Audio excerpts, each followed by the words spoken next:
Hey everybody, Nikki the Death Doula here, and I'm coming back to apologize once again that I don't have a new episode this week. I was out of town for a bit. I'm not going to make excuses. We were out of town, time got away from me, and I just had such an insane week that once again I did not have time to record an episode. That said, I do have an interview coming up with somebody I'm very excited to talk about, and I can't wait to share his conversation with all of you when that happens. But for this week, I'm just going to do another rewind episode. We're going to go back to what the heck is an end-of-life doula? Because I'm fighting every day to get myself out there for people to know what it is I do and that we exist and that we can help. You know, I'm not just trying to grow my own business. I am, obviously, but I want more people to be aware of end-of-life options, and that's what we're here for. So without further ado, I'm going to let you listen to this episode from February of last year on what is an end-of-life doula anyway. As usual, don't forget to check me out on Patreon, patreon.com/Nikki the Death Doula. And you can get grief affirmations, early access to the podcast, other bonus events. And you're helping me make a better world through end-of-life work. All right, everybody, thank you so much for tuning in. Have a great week, and here we go with What is a Death Doula? One point of clarification. At one point in the episode, I'm referencing human composting and that there is only one place where it is legal and can be done. And that has changed. That is very different now. It is legal in 6 states. So there are new facilities opening up all the time for composting, just so you know. Okay, and with that, on to the episode.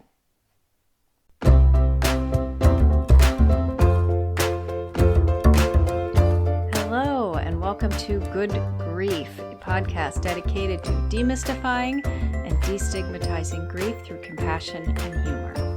I'm Nikki. I'm an end-of-life doula and a grief coach in Columbus, Ohio. Thank you so much for tuning into my show today. So I'm going to change gears a little bit today and move slightly away from grief, which I know is the topic. But so in the intro of my podcast, every single episode, I mention that I'm an end-of-life doula. And I thought I might just take a break here and discuss what an end-of-life doula is.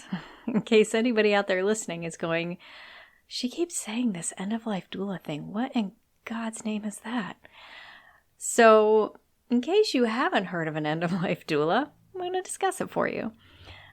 It's one of those things that it's becoming slightly more prevalent in the media now. So more and more people are hearing about us, or I notice a lot of my friends who know that I've done this are now sending me articles like, look, I saw this. It was in the news today. It was on this website. It was in this podcast. It was, in this YouTube video, whatever. Like, it's more and more people are starting to learn what an end-of-life doula is. So I'm going to educate you a little bit as well.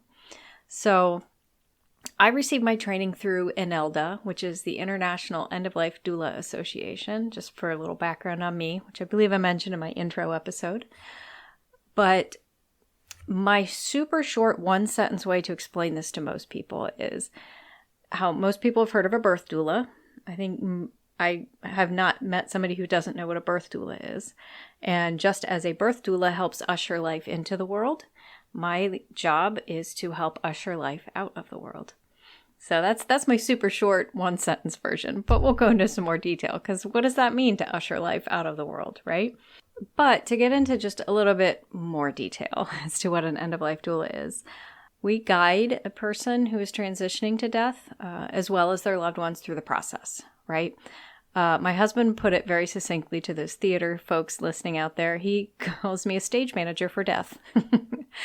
So there's any one of a million things I can do. And yes, I could give you my 30-second elevator pitch, but this is a podcast. I've got more time. So I'm going to take more time to explain things a little better to you.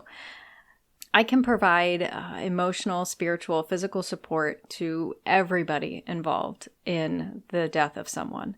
So I work mostly with the dying person, but I also work with their family and or loved ones, whoever is around them at the time of their, transition out of life. Basically, depending on who hires me, I never make anybody my priority. That's my own ethics, is nobody involved is prioritized except the dying person. Now, if it's if somebody is dying and say their daughter hires me, their daughter is the client. They might be the one that signs a contract if their parent is not able to, if they're past the point of being able to consent, to sign anything, things like that. Their daughter's still my client, but my priority is still going to be the dying person. And that's all stated in my contract and agreement paperwork. And if for some reason the person does not agree to that, the person that is hiring me, then at that point I would have to find another doula to them. So I want to respect the dying person because that's kind of the point of my job. So anyway, to get away from all that type of stuff and get more into the nitty-gritty of what it is I do, when I'm working with the dying person, there's multiple things we can do together. But my main priorities, and this is me as a doula, other doulas might work differently, but my priorities is to, number one, give them the death that they want and deserve and need. And number two, make sure that they leave this world fully believing that their life had value and meaning. Because I can't think of anything more painful than dying alone and dying feeling like your life had no purpose, right? So I will spend time working with them and going over their life experiences. It can happen in one afternoon. It can happen in an hour-long conversation. It could take several visits. Obviously every death is different and every dying person is different.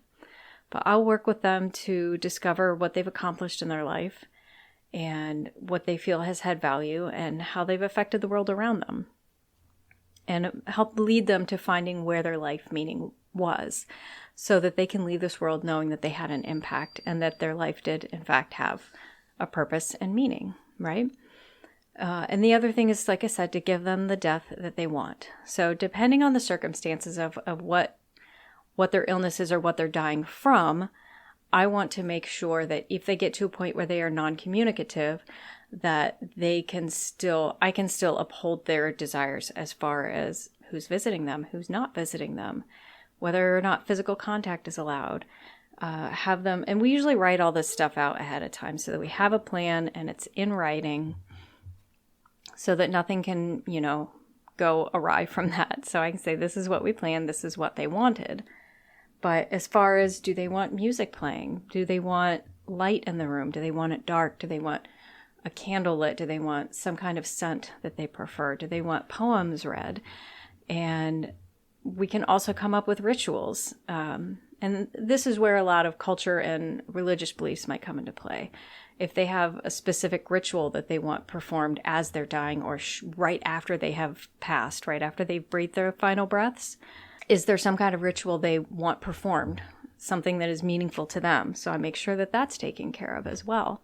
Try to plan out, of course, make plans. God laughs. We all know that. So we plan out everything as best we can. Some things definitely go awry, right? That's something that happens. As far as the family's concerned, some things I can do with them. I obviously provide emotional support and physical support as far as if they have a family member or loved one that is providing care, cleaning, dressing any wounds, just any type of physical. The only things I can't do are anything like nursing related because I'm not a nurse. So I can't administer medications.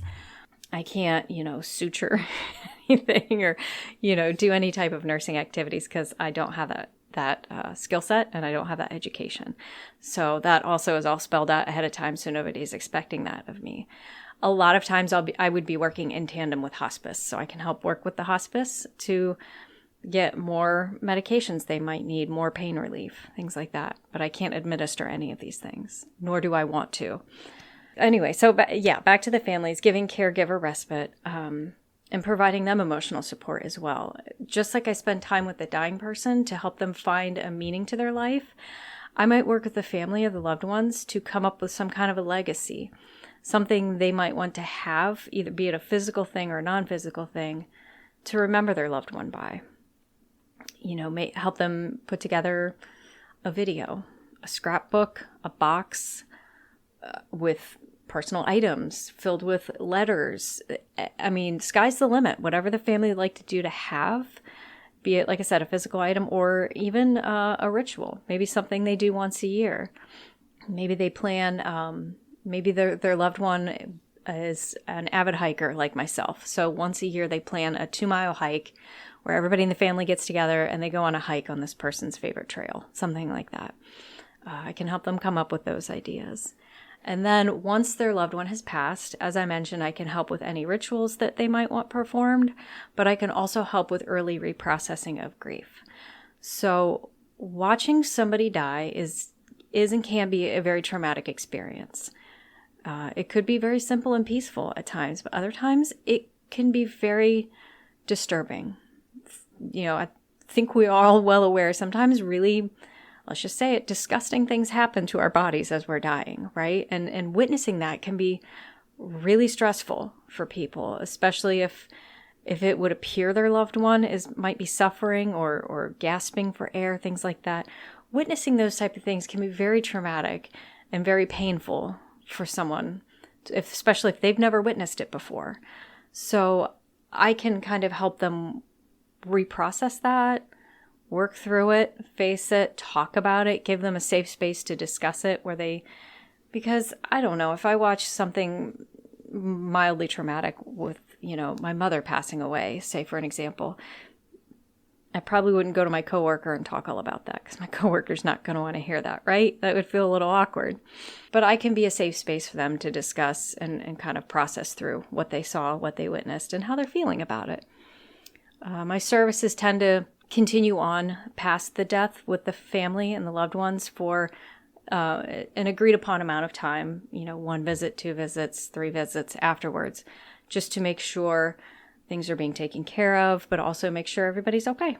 See where everybody's feeling. Dealing with death and watching somebody die, especially someone you're very close with, is already going to be emotionally draining and exhausting and a little bit traumatic for the family. And there's so much going on when somebody's dying, right?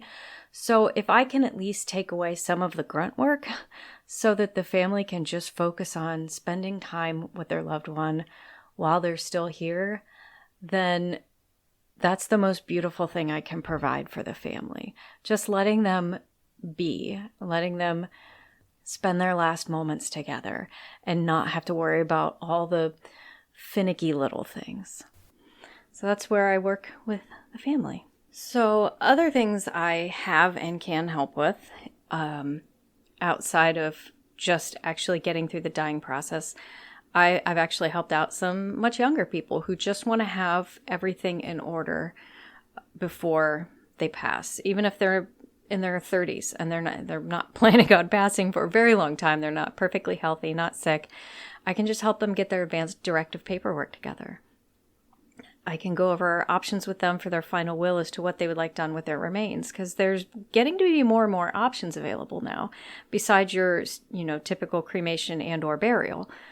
Then there's different types of burials that are available. There's green burials, there's conservation grounds, there's, a myriad of different options. So I can help them discover some of these new options. And things change. I'm really hoping that composting becomes more readily available. It's available right now in one place, as far as I know, just one center in the United States. And I don't know that they'll take anybody from outside their area. I'm not sure. I haven't looked at that just yet, but I'm kind of hoping that's something that's a little more available, so that my remains can not just be disposed of, but can maybe cause a little bit of good, kind of give back to the universe in some way, shape, or form. Plus, I'm an eco-friendly nerd, so I want to do the most eco-friendly thing I possibly can. Leave the smallest footprint. Anyway, so yeah, I can work with people much younger than that. Or if there are folks that are of, middle age or a little bit beyond and they have adult children, they just want to start the conversation with their adult children of, look, I'm fine now, but I am going to die one day. We need to figure out how we want to handle this. Do you want to take care of me? Do you want me to, be in a hospital? Do you want me to... And I would like I would like to be at home as much as possible. So I want to make sure that you know that. And we have this money set aside so that you can hire in-home care, things like that. And some people are afraid to talk about it. We're in a culture where not everybody wants to talk about death, and we're a little scared of it, right? So I can at least help facilitate those conversations so that people can feel comfortable talking to their family about what they want.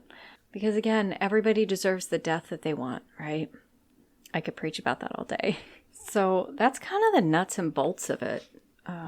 There's obviously, like I said, sky's the limit. The word doula is an ancient Greek word meaning, a woman to serve. So my job is to serve the dying person and their family to do whatever it is they need. Obviously, we're going to put limits on things. Like I said, I'm not a nurse, so I can't administer medicine, things like that. And I can't give medical advice. I might help out with laundry, but if they're going to start asking obscure things from me, I'm probably going to have to say no to that. I had things pretty well spelled out in my agreements and in my pricing packages I give to people as far as what I do and what I don't do. So it's usually agreed upon well ahead of time. So that's kind of the nuts and bolts of my job as an end-of-life doula. I know, like I said, I'm also a grief coach, so I'm not a counselor, I'm not a therapist, I don't have those degrees. It's very much like a life coach, only to help people work through grief. So that's a skill set I wanted to take on as well to help not just to help out family members after the person has passed, but also to help out the dying, just to have those skill sets in hand, but also just to work with people grieving long after somebody has died. So, I have services outside of doula work with just grief processing. So that's me personally. And I've known of a lot of the doulas I've met and talked to. It's fascinating. I feel like a bulk of the doulas I have met, end-of-life doulas, come from a nursing background or a hospice background. There are very few of us that have come from a corporate America background who've just had that midlife crisis and decided I need to do something else. There are more than just me, though. There's a few of us out there. But a lot of people have that nursing background, which I imagine would be both a great idea and a bad idea because, again, you don't want to start crossing jobs. But for, say, a hospice nurse to have a little bit of knowledge and training on things that doulas do can only help, right?